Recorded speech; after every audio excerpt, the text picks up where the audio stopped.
1300 برس پہلے کی سپر پاور اموی سلطنت کی سرحدیں شمالی افریقہ سے بلوچستان کے ساحل مکران تک پھیلی ہوئی تھی۔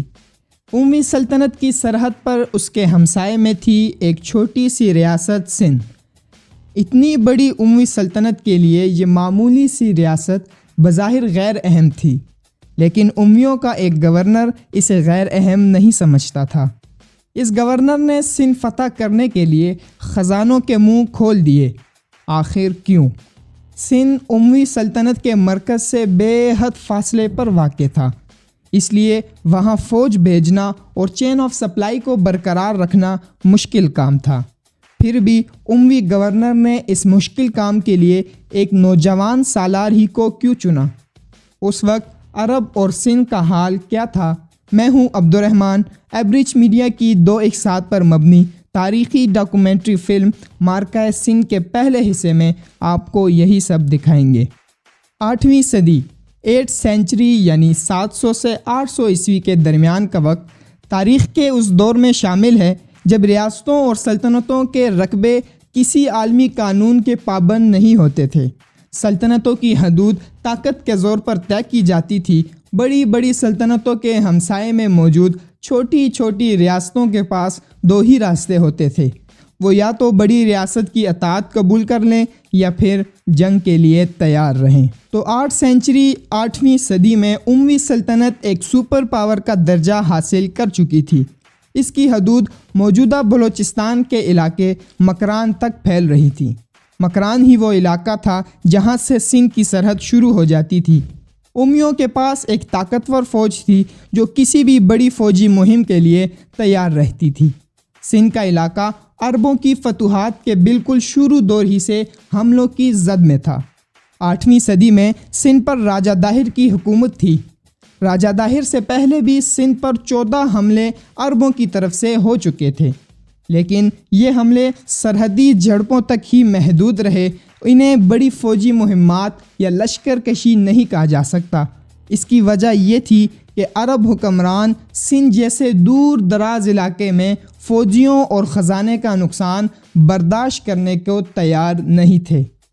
اسی طرح جب امویوں نے عرب سلطنت کی باغ دوڑ اپنے ہاتھ میں لی تو انہوں نے بھی سندھ پر کسی بڑے حملے کی پلاننگ نہیں کی۔ ایسے میں راجہ داہر کے پاس ایک موقع تھا کہ وہ طاقتور ہمسایہ ریاست یعنی عرب سلطنت کے حکمرانوں سے اچھے تعلقات قائم کرتا، کوئی چھیڑ چھاڑ نہ کرتا اور اپنی سلطنت میں آرام سے ان کا اتحادی بن کر رہتا۔ وہ اموی خلیفہ کے دربار میں اپنا سفیر اور تحفے بیچ کر امیوں کی ہمدردی حاصل کر سکتا تھا، مگر راجہ داہر نے اموی خلیفہ کو اپنا دوست بنانے کے بجائے الٹا کچھ ایسے کام کیے جو اموی حکمرانوں کو ناراض کرنے کا باعث بنے۔ اس نے امیوں کے ایک دشمن عرب جنگجو سردار محمد الافی اور اس کے 500 ساتھیوں کو پناہ دے دی۔ راجہ داہر کا یہ اقدام طاقتور ہمسایہ ریاست کو چیلنج کرنے والی بات تھی، مگر امیوں نے اب بھی سندھ کے خلاف کوئی بڑی کارروائی نہیں کی۔ اس کی وجہ ایک بار پھر وہی تھی کہ سندھ کا علاقہ امیوں کے مرکز دمشق سے بہت دور تھا، اس لیے وہ بھی سابق حکمرانوں کی طرح یہاں کسی بڑی فوجی مہم پر پیسہ اور وقت برباد کرنے پر تیار نہیں تھے۔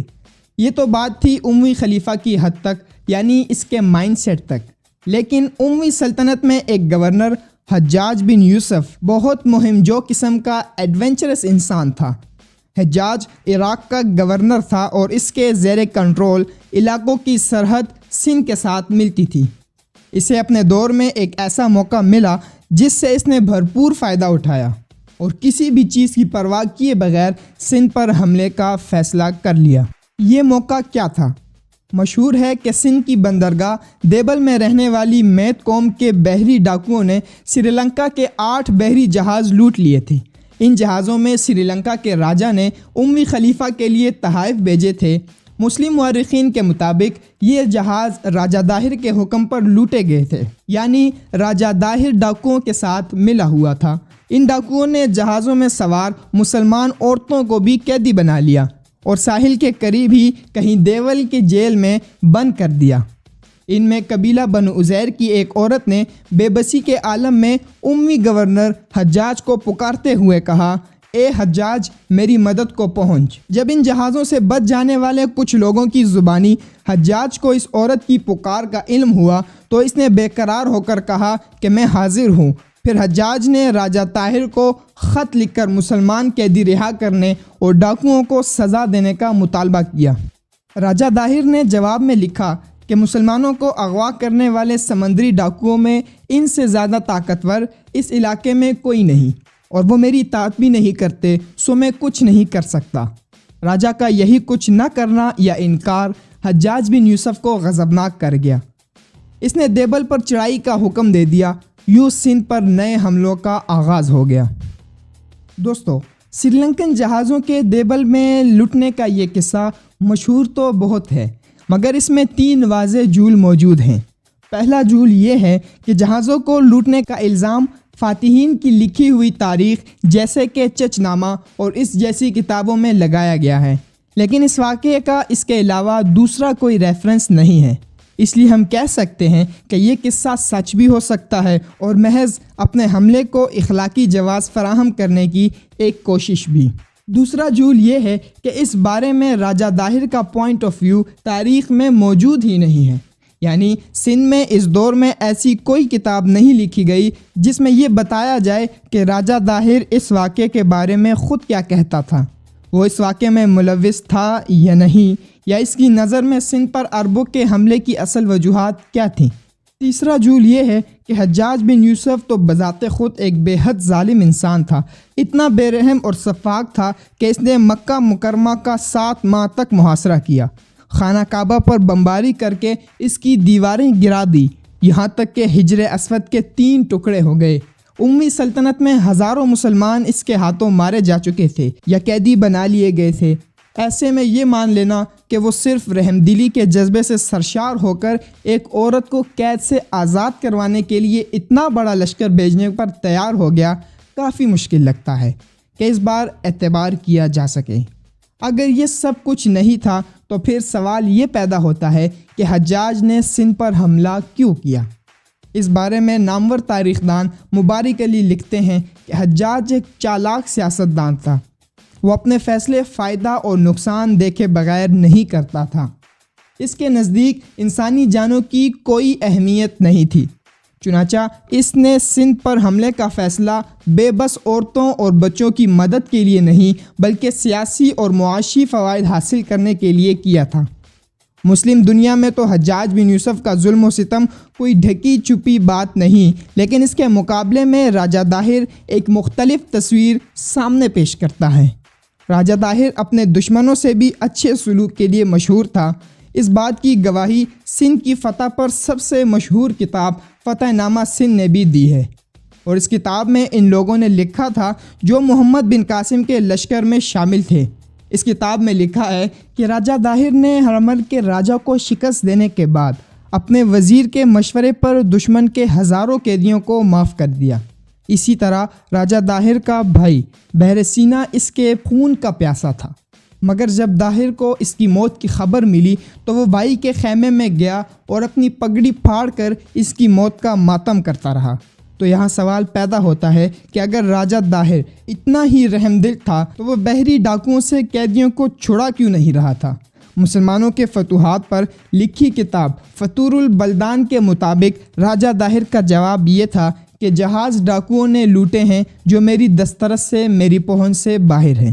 یعنی راجہ طاہر نے معذوری ظاہر کر دی، لیکن سندھ کے ممتاز رہنما ایم سید اپنی کتاب سندھ کے سورما یا ہیروز آف سندھ میں لکھتے ہیں کہ ہو سکتا ہے کہ بحری قزاقوں نے واقعی لوٹ مار کی ہو، لیکن راجہ طاہر کو ان کا ساتھ دینے سے بھلا کیا مل سکتا تھا؟ وہ لکھتے ہیں کہ جہاز لوٹنے کا واقعہ الزام تراشی ہے، ورنہ اس سے قبل عربوں نے جو سندھ پر 14 حملے کیے تھے اس کا جواز کیا تھا؟ بہرحال یہ دونوں ویژن تاریخ میں بہت متنازع ہیں اور دونوں پر آج بھی بحث ہوتی ہے کہ یہ جہازوں کو لوٹنے کا واقعہ راجہ طاہر کے حکم پر تھا یا اس کا اس سے کوئی تعلق نہیں تھا۔ ہم نے یہ دونوں ورژن دیانتداری سے آپ کے سامنے رکھ لیے ہیں، اب حقیقت جو بھی ہو، لیکن واقعہ یہ تھا حجاج بن یوسف کے حکم پر اس کے 2 سپہ سالاروں عبید اللہ بن مہربان اور بدل بن حافہ نے دیبل پر حملہ کر دیا۔ عربوں کے یہ دونوں حملے بری طرح ناکام رہے۔ ان حملوں میں حجاج بن یوسف کے یہ چہیتے سپہ سالار بھی مارے گئے۔ حجاج کو ان سپہ سالاروں میں سے بدیل بہت زیادہ عزیز تھا۔ کہتے ہیں کہ جب حجاج کو اس کے مارے جانے کی اطلاع ملی تو اس نے غصے میں اطلاع دینے والے کو بھی سزا سنا دیا۔ اس کے بعد اس نے کوفے کے امام مسجد سے کہا، تم جب بھی اذان دو تو مجھے بدیل کا قتل یاد دلاتے رہنا تاکہ میں انتقام لے سکوں۔ اس واقعے سے ہم سمجھ سکتے ہیں کہ حجاج بن یوسف سندھ پر حملے کے لیے مزید بے چین ہو گیا تھا۔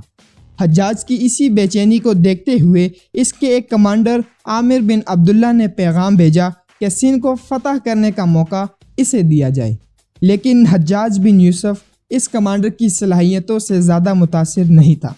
چنانچہ اس نے یہ پیشکش مسترد کر دی اور سوچ و بچار کرنے لگا۔ سوچ و بچار کے بعد وہ نجومیوں کی طرف متوجہ ہوا۔ اس نے ایک زائچہ بنایا اور خود فعال نکال زائچے اور فعال دونوں سے جو اسے اشارے ملے اس کے مطابق سندھ کو ایک ہی شخص فتح کر سکتا تھا، اور وہ تھا حماد الدین محمد بن قاسم۔ یہ واقعہ بھی فتح نامہ سندھ میں لکھا ہے، مگر مبارک علی کے نزدیک محمد بن قاسم کو سندھ کی فتح کے لیے بھیجنے کی وجہ علم نجوم یا کوئی فعال نہیں تھی، بلکہ کچھ اور تھی۔ اس کے نزدیک ایک وجہ تو یہ تھی کہ محمد بن قاسم فوجی معاملات میں انمیچور تھا، ناتجربہ کار تھا، اور حجاج کو یقین تھا کہ وہ اس مہم کے دوران حجاج کی اتھارٹی کو بالکل چیلنج نہیں کرے گا، بالکل اس کا ہر حکم من و ان تسلیم کرے گا، اور یہی حجاج بن یوسف چاہتا تھا کہ اس کا حکم 100% حرف بحرف مانتے ہوئے اس کا کوئی جنرل سندھ پر حملہ کرے۔ دوسری وجہ یہ تھی کہ محمد بن قاسم حجاج کا رشتہ دار اور حجاج اس کی تربیت کر کے اپنے خاندان اور قبیلے کی طاقت بڑھانا چاہتا تھا۔ اب سندھ فتح کرنے والی فوج کی کمان محمد بن قاسم کو سونپ دی گئی، بلکہ ساتھ میں حجاج بن یوسف نے اسے یعنی محمد بن قاسم کو پیشگی سندھ کا گورنر بھی مقرر کر دیا۔ تو جیسا کہ ہم بتا چکے ہیں کہ حجاج بن یوسف محمد بن قاسم کی فوجی تربیت کرنا چاہتا تھا۔ اسی تربیت کے لیے محمد بن قاسم کو ایرانی شہر شیراز میں بھیجا ہوا تھا۔ وہاں سے محمد بن قاسم نے کسی دوسرے کام سے ایران کے شہر رے جانا تھا۔ اس وقت ایک ریفرنس کے مطابق اس کی عمر 17 برس اور ایک اور ریفرنس کے مطابق 28 سال تھی۔ جو بھی ہو، لیکن جب اسے شیراز میں حجاج بن یوسف کا پیغام ملا کہ اسے سندھ پر حملے کے لیے ایک فوج کی قیادت کرنا ہے، تو وہ رے شہر نہیں گیا بلکہ شیراز ہی میں ٹھہر گئے، کیونکہ جس فوج کی اسے قیادت کرنا تھی اس کے پہنچنے میں ابھی کچھ دیر تھی۔ وہ انتظار کرنے لگا۔ محمد بن قاسم کا انتظار 6 ماہ بعد ختم ہوا اور 6000 شامی اور گھڑ سواروں کی تربیت یافتہ فوج شیراز پہنچ گئی۔ ساتھ میں 3000 اونٹ بھی تھے جس پر سندھ کے لمبے سفر کے لیے ضرورت کا ہر سامان موجود تھا۔ سامان بیچتے ہوئے حجاج نے فوج کی ایک ضرورت کا بھرپور خیال رکھا تھا۔ یہاں کے سامان میں سرکہ بھی موجود تھا۔ کیونکہ عرب فوج ہندوستانی کھانوں کی عادی نہیں تھی، اس لیے امکان تھا کہ وہ وہاں کے کھانے کھا کر بیمار پڑ جائیں گے، اس لیے بطور خوراک ایک الٹرنیٹو خوراک کے طور پر سرکہ بھی ساتھ میں تھا۔ سرکے کو محفوظ رکھنے کے لیے اسے روئی میں بھگو کر خشک کر لیا تھا۔ عرب سپاہی جب چاہتے روئی کو پانی میں بھگو کر سرکہ نکال سکتے تھے اور استعمال کر سکتے تھے۔ تیز تلوار اور نیزے تو بظاہر تھے ہی، مگر راستے میں پھٹے کپڑے سینے کے لیے درزیوں کا بھی بھرپور انتظام تھا۔ پھر راستے کے ضروری اخراجات کے لیے 30,000 دینار کی رقم الگ سے ساتھ تھی۔ حجاج نے تیاریوں کے اعتبار سے کوئی کسر نہیں چھوڑی تھی، چھوٹی چھوٹی ضرورت کا خیال رکھا تھا۔ فوج کے نکل جانے کے بعد بھی وہ سامان اور احکامات بھیجنے میں سستی نہیں کر رہا تھا، لیکن اس سارے بندوبست میں ایک مسئلہ تھا، وہ یہ کہ ان تیاریوں کی وجہ سے شاہی خزانے پر بہت زیادہ بوجھ پڑ رہا تھا۔ امی خلیفہ ولید بن عبد المانی اتنی لمبی مہم پر اتنے زیادہ پیسے خرچ کرنے کو تیار نہیں تھا، مگر حجاج نے امی خلیفہ سے وعدہ کیا کہ وہ سندھ کی مہم پر خرچ ہونے والی رقم کا 3 گنا واپس خزانے میں جمع کرائے گا۔ یہ سن کر خلیفہ کسی حد تک مطمئن ہو گئے۔ ادھر محمد بن قاسم نے بھی شیراز سے سندھ کے بارڈر مکران کی طرف پیش قدمی شروع کر دی۔ 7/11 711 عیسوی کے آس پاس